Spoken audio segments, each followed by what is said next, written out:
in the UK, for instance, they've tried to change that. They have what they call 0-hour contracts. So in the UK, an employer can get me, I work with him for today, and I'm not sure that I work for him but I've earned. I'm not saying this should be the ideal, but I'm saying that as a country, we need to focus on ensuring that we get our young people into work. And that's why I say, as a country, we need to also encourage entrepreneurship, because government cannot create enough jobs. Big factories cannot create enough jobs. We must support our young people, if they can, to create their own jobs. And we must create those conditions for those, because the challenge is if 2 out of every 3 business collapses in Uganda, and we are running after them for tax on day one, that's a challenge. So we need to look at entrepreneurship as a very viable route. And then we also have this issue, and I want to categorize it very fast. We have what we call the unemployed, uneducated. Then we have the unemployed, uneducated, unskilled. Then we have the unemployed, they are educated, but they are unskilled. I went to university, I got a degree in zoology, but I cannot offer skill in a business. So as we try to resolve these issues... And you're not doing zoology, you're doing trade. I'm doing trade. No, I'm not even started doing trade, for instance. So as we discuss these issues, I see, and President has, I think, a committee that has been looking at trying to address the curriculum and so on. The curriculum, yes, that's a long-term measure, but what can we do in the short term to skill some of our educated people so that they get into the workplace? So for me, what I'm saying, we must adopt a multi-pronged kind of approach that looks at entrepreneurship as a route, that looks at investors. These investors who come, many countries insist. For instance, in India, you cannot set up a retail shop. In South Africa, I cannot set up a spaza shop. But here, as an investor, I can set up anything. Yeah. See? So we must also look at our investment act and ensure, if you come in as an investor, what businesses should do, which businesses should be ring-fenced for locals. See, so for me... I've also seen some investors, in the mobile trade working with... No, they are doing everything. If you go downtown, some of them are managing restaurants and stuff. Some of them are gatekeepers. No, so we need to also be serious. If someone says, I'm coming in as an investor, they must have resources, they must have technology, they must have... You must bring something. You can't just come and you're competing with locals to run a retail shop. Thank you, John. Let me go to Odrek Ravogo before Lydia. One of our topics was Odrek Ravogo. So we started with the Labor Day. So very soon we shall go to the topic Odrek Ravogo. And I already told ssemujju that you are coming. So World Labor Day, Odrek, thinking about the dire statistics being shared on this table. So I didn't listen to the speeches on Labor Day, but what I'm doing is disruptive of the conditions that that he's talking about. If you take let me just give you the fish sector. The fish sector, when you do 1,000 kilograms, which is a ton, you create 200 jobs. Those 200 jobs come from maize and soya, which you put together as fish feeds. And so Uganda is aiming at 1 million tons. My producer here is telling me, raise your voice a little. Like shout? Not shout, raise the voice for the recording. Okay. How is it now? Better. So I was just giving an example of fish. And that's one sector. I should have said Star Cafe. I hope you didn't come with your chapati in the pocket. Everything is safe here. So you good. Yeah. So you use Star Cafe. Yeah. Good. Good. So 200 jobs come from 1 ton. For you to make a ton, you need fish seed and fish feed. And I don't know if you know about this. We have 2 fish feed plants in Uganda now with a capacity of 100,000 metric tons. For you to produce a kilo of fish, so I hope that people don't get disturbed by numbers. No. Okay, so for you to produce 1 kilogram of fish, you need 1.5 kilograms of fish feed. Now, what we are lacking now is the fish seed. The discussion is around how do you deal with tilapia and Nile perch and catfish and make sure that you gain much more kilograms faster from 0 to 300 grams quicker than how we've been doing this. If you take that sector and multiply it to 1 million tons that government is looking at, you will consume 800,000 metric tons of maize. And we're taking all our maize to Kenya, no harm intended. Kenya is our trading partner, but we could make fish feeds out of that. You need 600,000 metric tons of soya in order for you to, so those two figures, 800,000 metric tons of maize, 600,000 tons of soya, give you 1 million tons. You can't do that unless you have entrepreneurs in the value chain who are transporting the fish, who are doing the fish seed, who are doing the fish feed. And therefore, for 1 million tons, you create 200,000 jobs. And for a country that has 41,000 square kilometers of freshwater fish, freshwater, this is much, much simpler to do. So it's a little bit of intelligence, and it's a little bit of honest politics. It's a little bit of institutions that we are really trying to get to work, that we can deal with this labor situation. Uganda does not have a labor issue because it has many unmet needs. Uganda doesn't have unemployment. It simply has lack of good thinking on how to get each sector do what it's supposed to do on time. Does that help you, Oscar? I didn't know I was going to speak about labor, but that's part of what I do in exports, because every ton you sell outside, you attract patents, you attract skill sets, you attract education, you leave that sector different than the way you found it. That's why I have targets on markets, targets in revenue, targets per sector. Interesting. I just thought, last week, Fonopondo laughed at me because I buy fish and I keep it in the freezer. And he said, you're a very strange man because he buys from the lake and he eats. But anyway, Lydia, World Labor Day. You listen to the speeches. Lydia was there.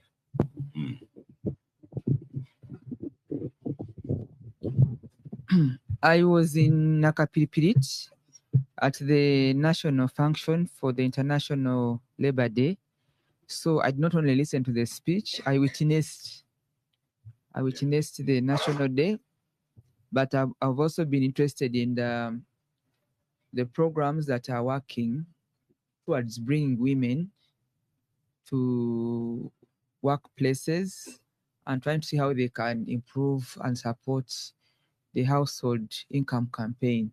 So it's about work and it's about income.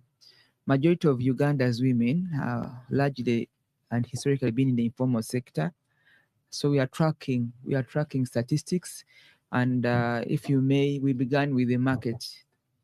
The market areas in Uganda are in 2 sectors. There's the formal sector, that if you go to every city or town in Uganda, there is a market, including here in the city. Some were really makeshift, but government through robust programs, they've been able to put up good condition vendors markets. If you go to Wandegea, if you go to Kalere, if you go to Safi area here in Nachivuo, and outside town, I come from Bale City. We have a new market that was constructed, up and running in the city.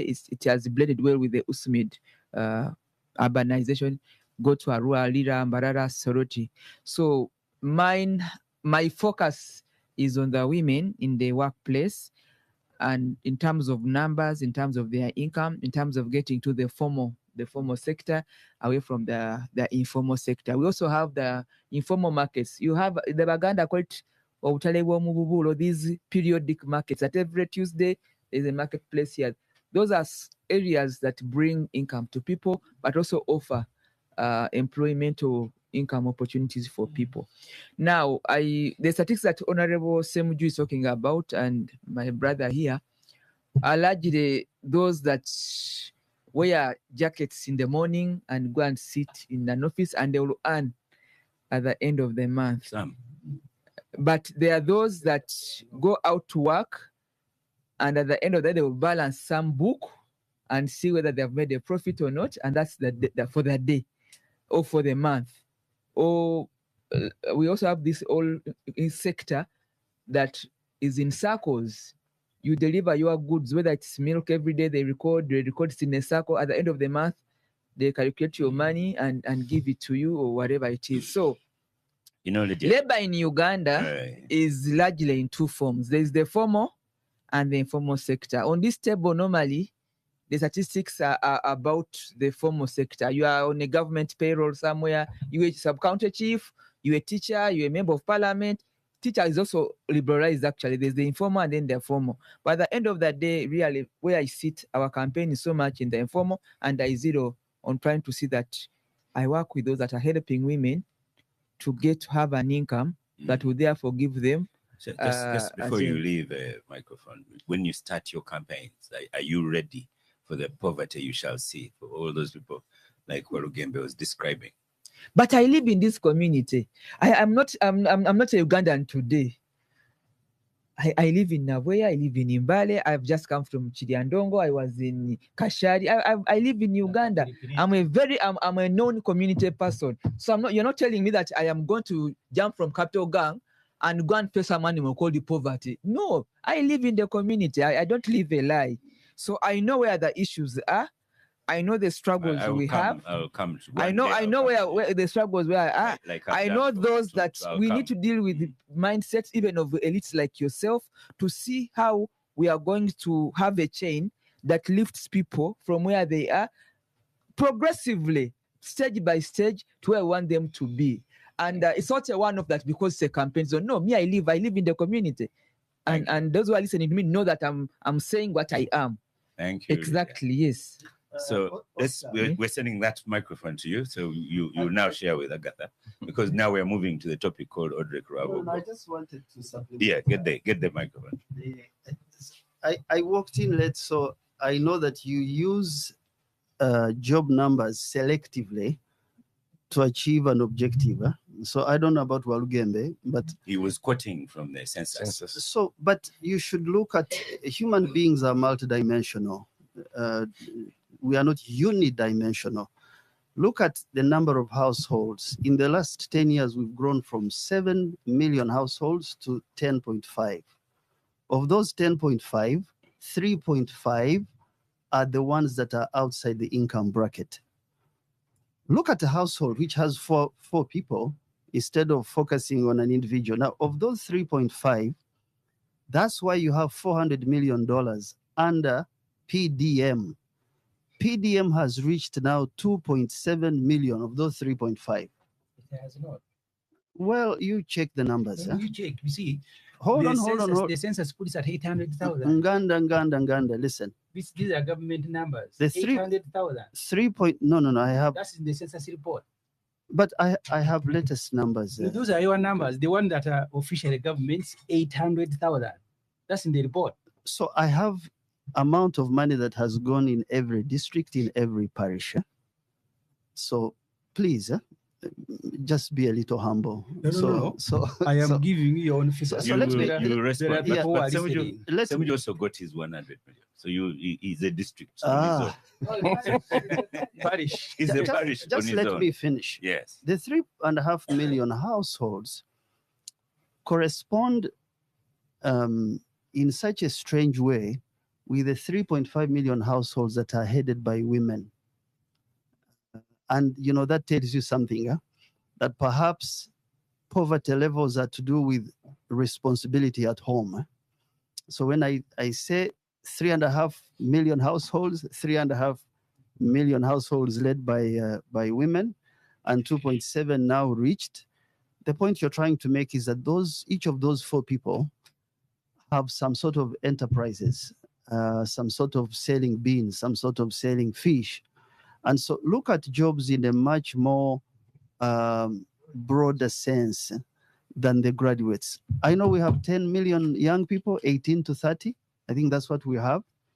Those 10 million people, I know how many of those have businesses. So, but I just wanted to supplement her, just for you to know that it's not just exports I'll speak about, but I know that government efforts on trying to pick the lowest bottom to join those who are in an earning bracket, who are elite, who are in suits, it should be applauded, even if some disagree with the government. I have Nora Oraga on Twitter says facts from the Statistics Uganda National Population Census says Uganda untapped potential is 5.2 million older youth are not in employment, not in education, and not in training, kind of supporting what Wargambe was saying. 39.6 of them are in Greater Northern Region, West Nile, Acholi, Lango, Teso, Karamoja, and Bukit D, as in 60% of older youth are in that category of no work. You know, Moses Biarahanga also comes and bamboozles us with statistics the way you are doing. But let me start, because we have all been ready for you. I don't know how much of exports you will speak about, but let me first give you an opportunity.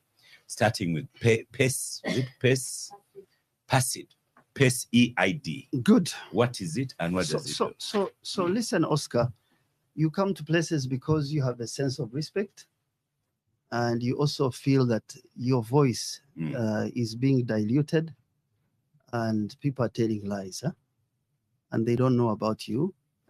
And so it is leadership that my reading of leadership is that you walk ahead of the people you lead, cast a vision, hard as it is, and encourage people to stay focused with that vision, but at the same time pull back and work with the people without being infected by corruption or praise. But you stand behind them to see who falls and who stands. That's what I do, and that's what really brought me here, so that I could explain some things, because I'm tired of listening to Nganda and his other You groups. have no option. I am elected to speak every day. So you have to listen to me until I am voted out. But you shouldn't tell lies. Don't tell lies. We have asked you to speak about your export. You are speaking about Uganda. Are you exporting me? He's allowed to speak about Uganda, but first let him get speak into about it, and then you respond. You call him speak about export. He starts with Uganda. So do you export me? But Ssemujju had already told you that I had a lunch with odrek because of Ssemujju. And every time you were increasing, I said, now you have made the lunch longer. He says he wants to but let him platform. First present. So let him speak about his export. Yeah. If he wants me to engage in a debate about us, we can have it maybe at the conclusion of the show. Okay. So, Nganda, you're a very interesting person. So, I thank God. So if you take a look at all the countries that export 50% of their GDP, they have recognized about three things. First, that their domestic market is not significant enough to provide a base out of poverty. And there are several countries that do that. They also recognize that unless you diversify and you do not depend on one commodity, you don't grow. They also recognize that unless you educate your population and you focus on science and support high value growth, you won't grow. And so because of that, they provide low rates of taxes to attract high value technology, pharmaceuticals in their economies. They work with regional markets. They create pockets of excellence. And that word excellence is not just improve. It is firm hold on what you do and do it very well until it now becomes a shining example for all. And that's what we're trying to do under PASAID, our Export Advisory Committee, to have a pocket of excellence doesn't mean that your society is okay, that your institutions are okay, that you have all it takes. You simply say, I am how I am. I will focus on certain things and do them very well. And these will improve the performance of the economy. And so, what do we do as PASAID? Or maybe what do we do as a country? We have too many uncoordinated institutions that really don't deliver in that area of exports. And without coordination, taking a kilo of anything to another market is an undertaking. You have to think of that market. You have to think of how to get there. You have to think of how to package it. You have to think of a number of elements. We have like single stand farms that we support, government supports outside sectors. Single stand farms don't grow the economy without supporting sectors. And we also focus on the consumptive parts of our economy. These 100 million shillings you hear of MPs, we don't focus much on production. So we create institutions. You said you have coffee. Can I have a cup of coffee? Yeah. Matthew, just put for me. So what PASAID did is study. Good. Thank you. Thank you. I woke up early, so I So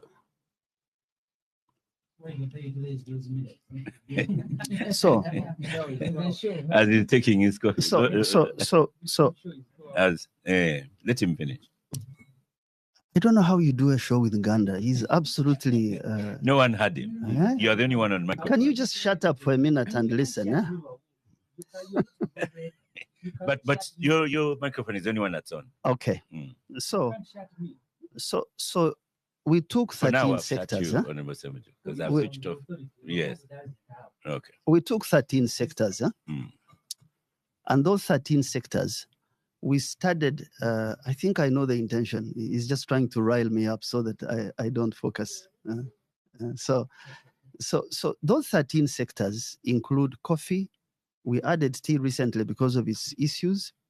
We have dairy products. We have fruits and vegetables. We have tourism. And we looked at if you filled certain gaps in each of those products, you would have a particular percentage increase. So I don't have time to take you through those percentage increases, but we arrived at $6 billion as new revenue if you fill those gaps. And so we took a model. We call it a 4-pillar model. We said markets. Markets give you signals. And so stop blind trade. Conduct basic research on tastes and preferences before you go to a market. When the research is good, find a way to appoint a trade representative. Those trade reps are not appointed by government. They are not paid by government. They are relationships we build. When you find that working out very well, establish a trade hub. Okay.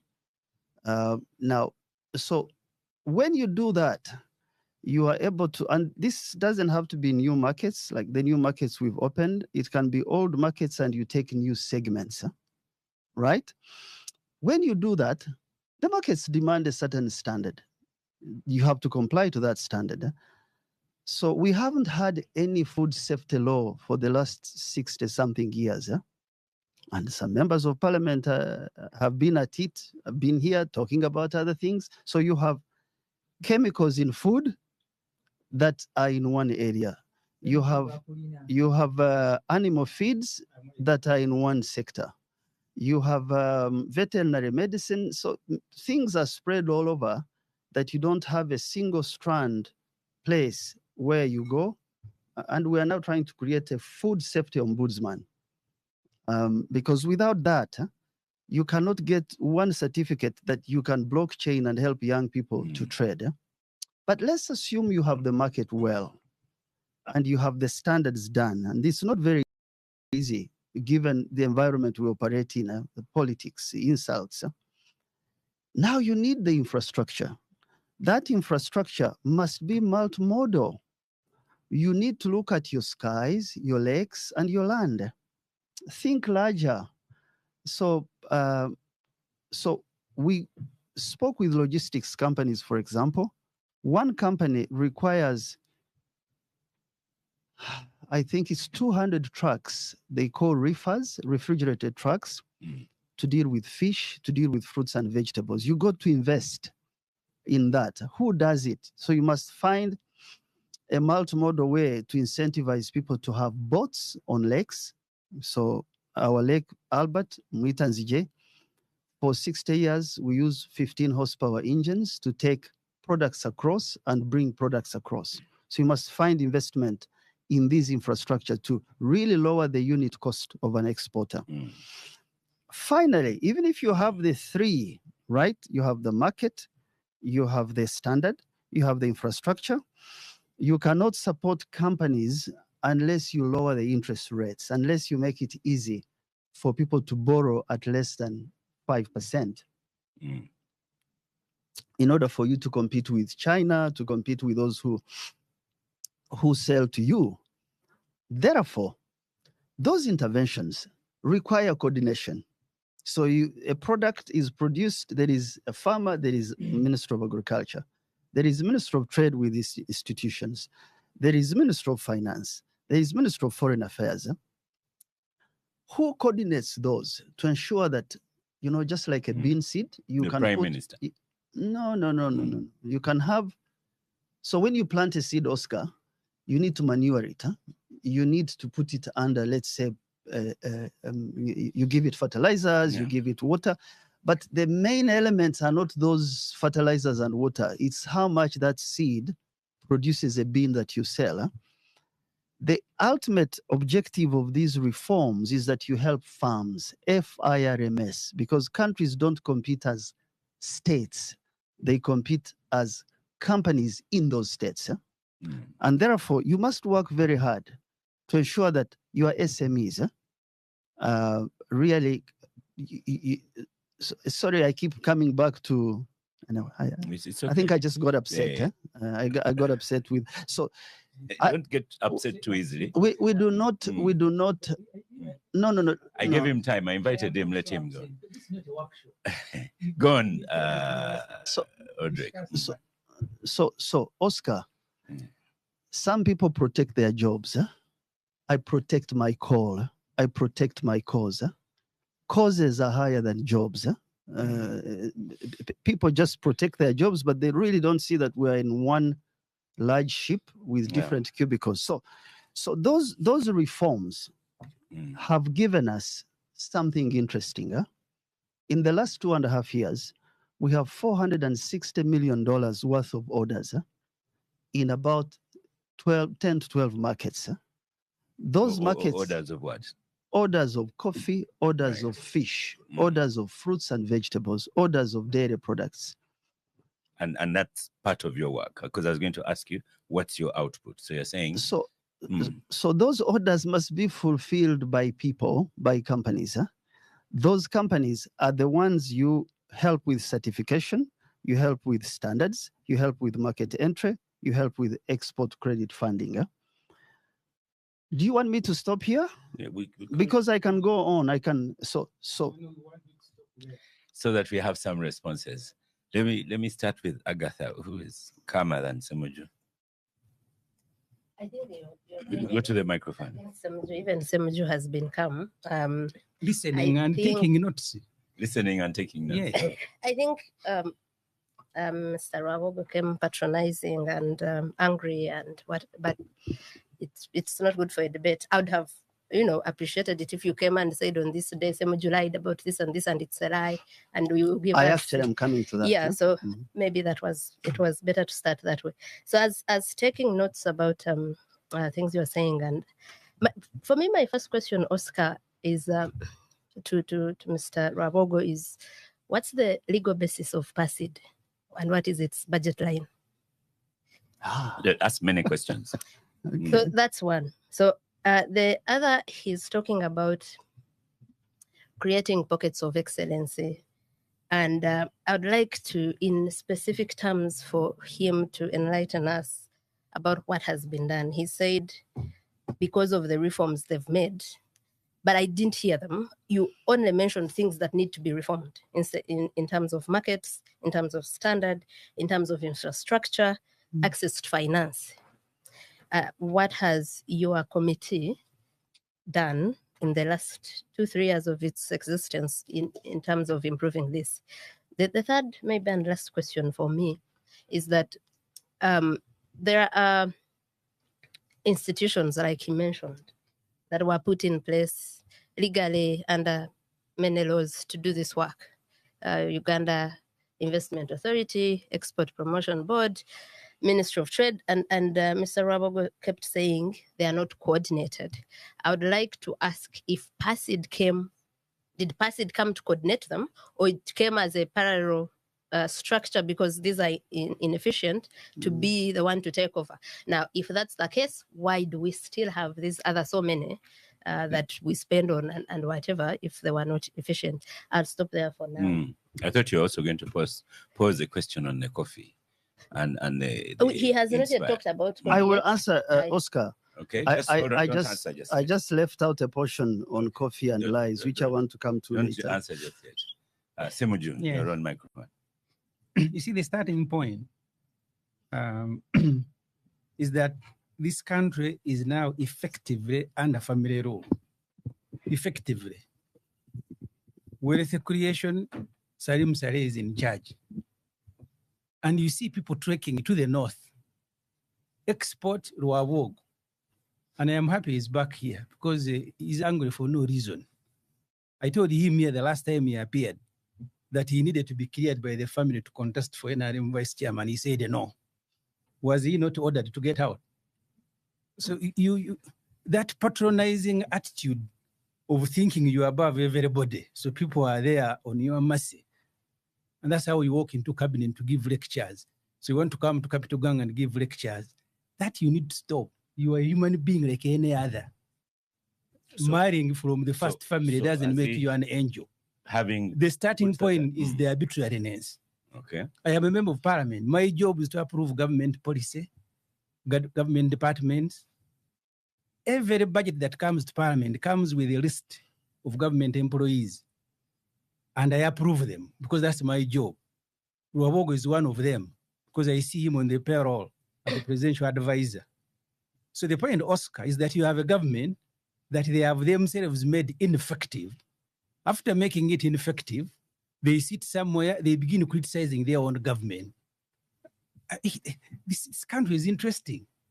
You are part of government, you are saying it is uncoordinated, it is ineffective. For you, who are you? Why don't you become the Minister for Trade, a formal institution, and do these things in a formal structure? But you create your own kiosk somewhere because of your relationship with the president. And then you begin looking over everybody. You are the one in charge of export. Coffee, the first time Ruawogo appeared before the committee on the budget, we were in Munyonyi.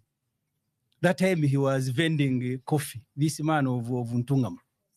And he said they needed $100 million US.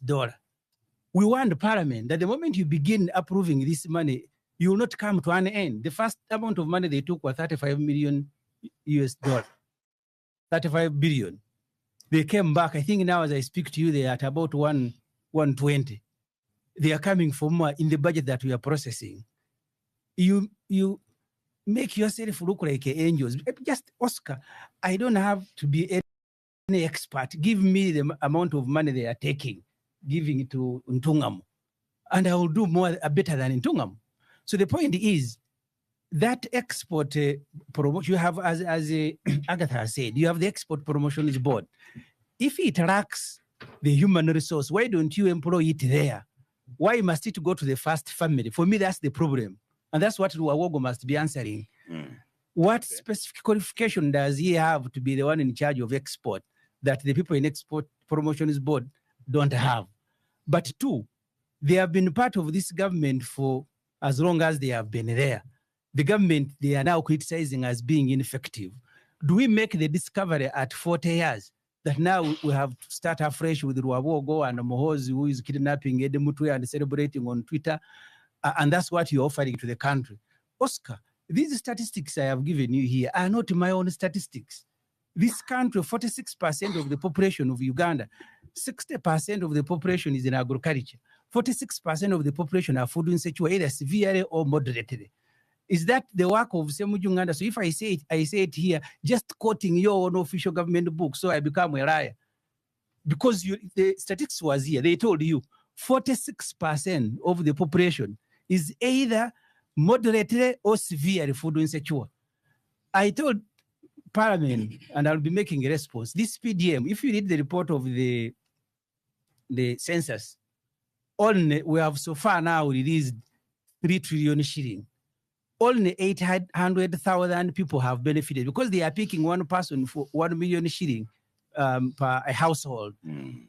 The analysis I'm doing on budget, Oscar, and when I am done, you will allow me to become to sit where Wawogo is sitting now as a shadow minister and give you the figures. Okay. I want you to stop because we're going to stop for a break. I will start.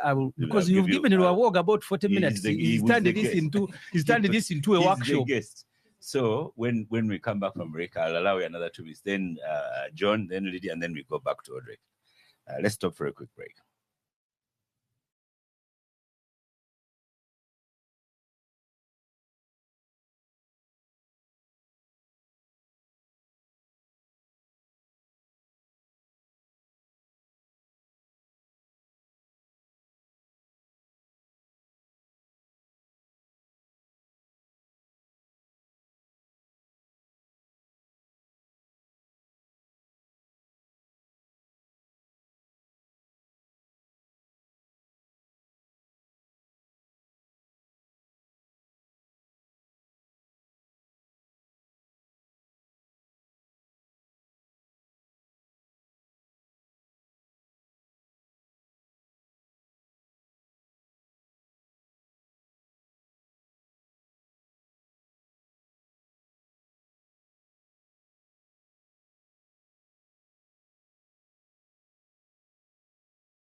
We'll come back from the break. Your 2 minutes. Were you reading from your notes, Honorable Ssemujju? No, I was taking notes when Wawogo was speaking, thinking that there will be something to respond to, which I didn't find. So I am creating your own. I am responding to government official information. So we are about to finish the budget, Oscar. You have about 14 million people in Uganda, because for me, I don't want to quote households, counting mabati and structures. I want to count human beings. That's why I said when you are reading these statistics, have a calculator. They're going to confuse you with the households. If you do your own mathematics, you have about 14 million Ugandans, Oscar, who are poor, people who can't feed themselves. When you are dividing the national budget, people who work for government, the Otagen will put them at 390,000. I saw the president putting them at 480. So you have two figures that you need to reconcile. But whether they are half and half a million, they represent 1% of the total population. When you look at the budget figures, 11 trillion, because they earn 8.3 trillion in the budget. Then the other tenant costs, vehicles, it comes to about 11 point something trillion, which is 16% of the national budget. When you subtract the 27, which is 38%, 27 trillion, 38% of the budget for debt servicing. And then the most annoying thing is that collectively, the ones who earn 11 point something trillion fuel their vehicles to go and inspect about 14 million people who they have given 1 trillion, and they begin asking them why they are not getting wealth. Ruaboga and others, you need to ask yourself, how comes you are in charge of wealth? You are the only one who's getting wealth. People who are in charge of creating wealth. Okay. That's why people keep tracking it to you for money, physical money now. So the policies of government are ordinarily not bad policy, but the implementation is different. They will come on show here and throw statistics in your face of households, of what and what. The actual people in the villages, Oscar, are suffering. If you read the report, the recent report of the population census, community access roads are impassable. In fact, those who are growing their crops, see, we can't even take them to the market. Thank you, ssemujju. Let me go to John. Thank you. I'll start from the substance. At independence, Uganda used to export coffee, cotton, tea, copper, and grain. If I look at our export performance now, we are still pretty much dealing in the same things: coffee, cotton, copper, gold. We hope oil and so on. So I think the biggest challenge for us as a country is how to transition. And we cannot transition in everything. And I see sometimes the president, because you see, if you've traveled, people want to take their coffee fresh. They want you to grind it when they are there. Now, if you say we are going to add value to coffee, those people don't want Nescafe. They want actual, so it means we have to study each crop and see how best we are going to compete. I also don't want Nescafe. Per value chain. Then the other issue is around our export performance. Our export performance has improved. The trade deficit is decreasing. We are seeing an increase in exports to about 789. How much has it improved due to Ruabogo's work? No, but it's a contributor. You see, you can't, even if it's accidental. You see, you don't know. Even if it's accidental. The question you see, we must give credit. You see, the point here is that we must, even if I don't like you, but you're good looking, I should be able to say you're good looking, isn't it? So whether or not, we cannot, at this point, we cannot, you're asking me causation. We're asking me causation. Mr. Ssemujju, you're asking causation. I only have your microphone. No, you're asking causation. Here we are talking about correlation. Correlation is there's an increase in exports. And Ruabogo is somewhere that picture. We will ask him. The extent of his contribution, yes. I cannot say because I'm not his spokesperson. Okay. So what we see is an increase in exports. And we are seeing an increase particularly of exports of coffee, a 22%, almost a doubling of export volumes in this regard. So I would say that we are performing but not performing well. One, we are still exporting raw commodities. Two, we are still exporting to the region. The bulk of exports are going to the region. We are not able to take advantage of the African Continental Free Trade Area. We are not taking advantage of other markets. We're seeing the issues with AGOA and the US market. So I think we need to do more, especially to tilt towards the Asian market. Because what you see from the statistics that we are starting to export more to the UAE and to Asia. So for me, if I was looking at an export development strategy, I would look there. And I'd also say that I help the Export Promotions Board to develop a strategy for export of education services. We must move away from the Trump theory of thinking exports are goods. Because Trump thinks that they have a trade deficit because they have a trade deficit in goods, yet they have a trade deficit in services. So Uganda, we must create a very strong positioning in the services sector. If you're looking at education, looking at tourism is very volatile because for tourism, if you have a political event, if you have this, but we must have position ourselves in certain areas. Is it health? If you Is it beat up education? journalists, To tourism ensure, goes down. yeah. So there's a bit of volatility there. Now, in terms of PACID and its mandate and so on, I would say this because I'm in the sector, I'm in the private sector, I've seen them evolve. They've done some good work around the studies, because we're working with UNDP on the issue of export readiness and accessing markets, and PACID came in and they've done some studies for some markets. South Africa, I know they did for Algeria and other things.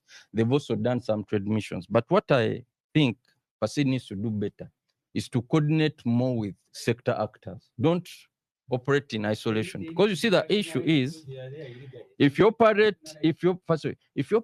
in isolation, you don't institutionalize, you don't support the institutions to perform better long term. You can be the star, but at the end of the day, you're not help. You see, in Manchester United, Ferguson had to let Beckham go because he felt Beckham was doing very well at some point. It was a disadvantage to the performance of the entire team. So my encouragement to them is PACID, use your convening power to ensure that we have these discussions. And it's actually a good thing, actually, Mr. Ravogo being in the export. I've spent 20 years, but the level of attention that exports are garnering now is nothing compared to what we've been seeing in the last year. So in effect, it's a good thing that is doing, but I think they can make some improvements and iterations here and there. Lydia, yeah. Before Lydia comes on. So Uganda's exports, it's true, have improved in terms of money we get from exports to $8.5 billion currently. Now, those exports, the two main ones responsible for that are coffee and gold. Correct. The reason for money in coffee increasing to around, I think, $11.5 billion now. Yeah. I mean, $1.5 billion now from 700 million. Yeah. Is the global coffee prices that has increased. that have increased over the last 3 years. Yeah. I would You're saying it is not from our No, that's an assumption. At this point, it's an assumption. No. Wait, John. Yeah. I took notes and you can respond later. What I would like to know is what PACID has contributed to that. Okay. The gold for gold, it's also your microphone is off. it's also now at 3.4 billion from 1 billion about 2-3 years ago, but it is also because the global prices in gold have been going up since 2021. Uganda's exports, the 80% are agriculture. We would like to know what has been done in agriculture to improve or increase both quantity and quality. And he talked about standard, what innovation, research, modern technology are what improves standard. What we've seen is a bottle irrigation, is PDM, people finding one goat, one pig. We would like to know in all this, what has PACID contributed? And it forms part of my first questions earlier. Thank you. We go to Lydia. Use this. Lydia, you can use this. Is closer to you. Yeah.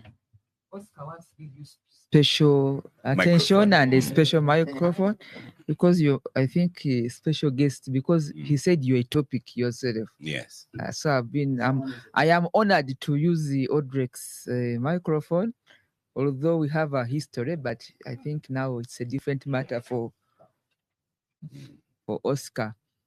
On issues of export, they put in for him. Well, on issues of positioning Uganda for export has been a very big challenge because every time we make one step, standards come and they take us 2-3 steps, even within the region. If you look at how we are going, ssemujju, I'm sure you are aware, you've been around when you had we cannot export our eggs or chicken to Kenya, but then we and sugar, and yet we import one day chicks from Kenya. Ken chick is the biggest product in Uganda, but when they bring the chicks from Kenya to Uganda, and we grow them and start producing eggs, when you begin to produce, there's a battle. Then there are bilaterals. So anybody entering into the sector to help Ugandans meet just standards is very important. And we look forward to those entry points, at least for the women in business. I want to really applaud the Private Sector Foundation, where there is the Women Entrepreneurs Association and other groups trying to build the capacity training, but also helping women to put the products that can be exported. That's one. The second one is I want to hear about the Uganda's priorities. We cannot be in every enterprise. What is it that we can brand, grow, and run away with? I want to give an example, Oscar, that Ethiopia has worked on as an African country, and it lingers in our head. When you are landing at the airport in Addis Ababa, you do not smell chocolate. You do not see a lot of chocolates on the shelves. You will see coffee. They will make it a point to tell you that you have entered the land of Ethiopia, and that Ethiopia is known for coffee. And they've even made their culture,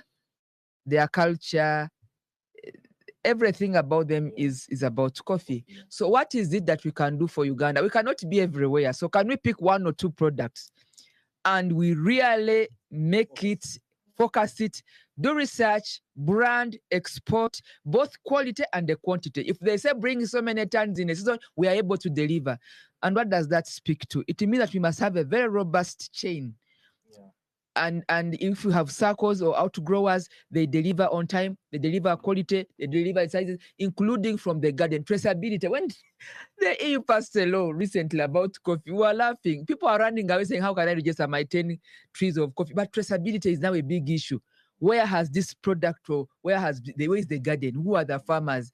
What fertilizers are they using? What seed are they using? What is the nature of the soil? These are things that are now on the table of markets, to the supermarket on any shelf, that we have not been brought to appreciate. Okay. Once it's out there, I'll be the first one to bring my women to train and be able to deliver. So we want to hear about the chains, the quality, the standards, but also to ensure that the quantities are met. If you click for us a market, we should be able to meet the quantities on time, because you don't want a shaken breaking contracts or a shaken commitment. Thank you. The market is very sensitive, but we have no choice but to meet the competition.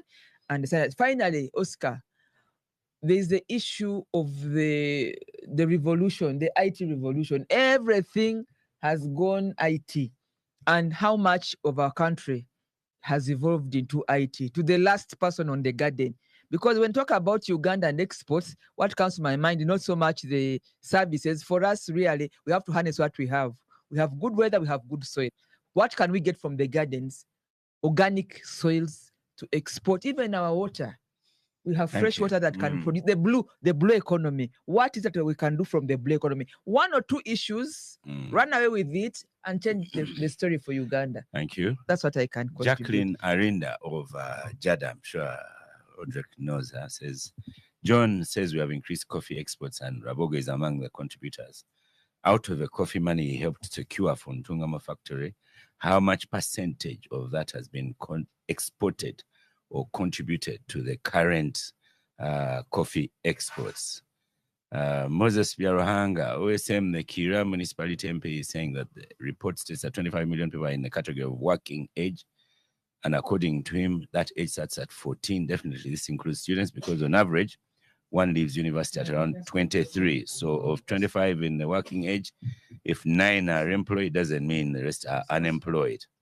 And he wants to, let me first inform Agatha that the increase in earnings from are a result of both increase in the international prices and the volumes Uganda is exporting. We have coffee volumes going up. It is because government through OWC gave out free seedlings. Kaunga Masiko says we have 39,000 tourists in Uganda. Kenya has 630. And he sends a long quote here that asserts that maybe Odrek does not even know Chikomando.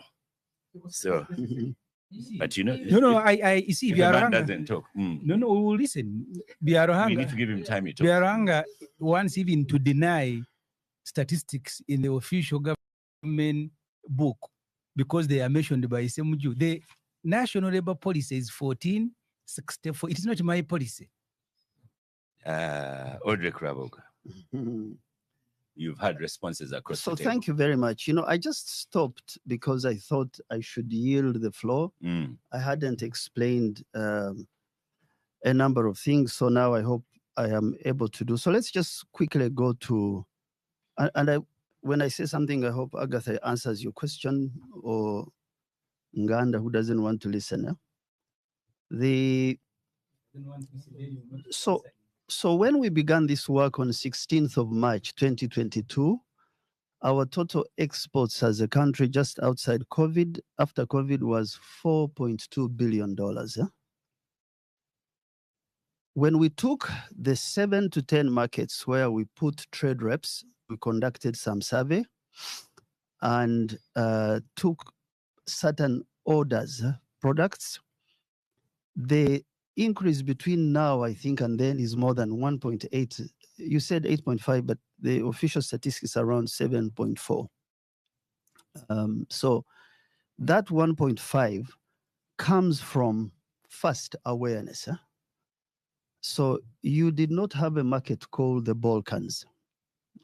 The Balkans, under then Yugoslavia, signed with us on September 10th, 1963. That agreement was never put to use until July 2023. And we are now going to expand it to cover cocoa, to cover vanilla, to cover cassava. And next week, we have the first shipment of a 20-foot container ready to drink, shelf roasted coffee from Uganda on that market. And so if I take the market of the US, we were very general. So we know we take casein, we take cocoa. So we focused on cities like Detroit. Detroit has ordered, when I say Detroit, it's a city, but we have off-takers there. The first roasted coffee, espresso, ready to drink, 230,000 sachets of that coffee. Detroit was not your market for roasted coffee. We did not have cities like Chicago. Chicago, we have a trade representative, and we know north of Chicago, in a place called Aurora, there's a Ugandan farm, Ugandan US farm with roasted coffee we're supporting. I don't want to take a lot of time per market, but I could go to UK, where you had absolutely zero presence in terms of awareness. See, when I say awareness, when you have a trade rep, they work with local supermarkets. They work with local media. The issue has been that we are not able to get these supplies on time in the right quantities, but I told you what else we're doing to fix that. We didn't have significant presence in Kinshasa. We were in Eastern Congo. Just before the war broke out, we were 50% done on setting up a trade hub in Kinshasa, and hope we can pull it off even with the issues there are. So in each of these markets, Oscar, we have presence, we have teams, we have orders, and we have companies that supply those orders.